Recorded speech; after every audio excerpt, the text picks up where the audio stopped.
हमने के यहाँ एगो गीत गवाला शिव जी के, जेकरा बिना कौनो भी शुभ काम स्टार्ट ना होखेला। रउआ लोग बताइब इ गीत केकरा केकरा गावे गवाला। गाई के गोबरे महादेव आंगना लिपाई, गजमोतिया हो महादेव चौका पुराई।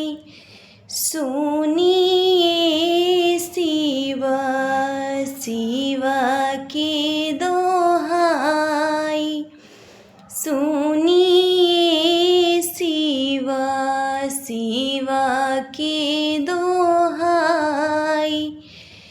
चौका बैठल महादेव गैनिया लसाई, हो दोकानी मारे गौरा देहि दिहली जगाई।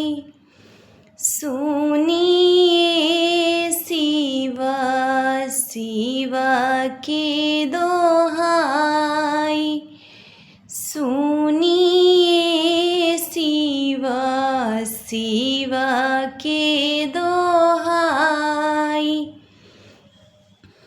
हुतुका की मरले महादेव गैनी ऋषियाई,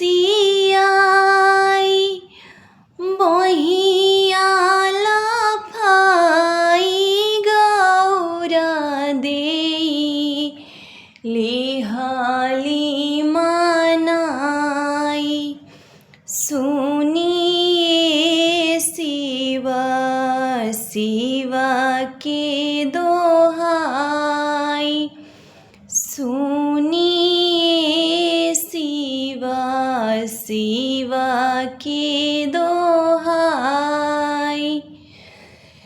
के दीहे हाथी से घोड़ा, के धेनु गाई, के हो दीहे आपन धियावा अंगुरी धराई।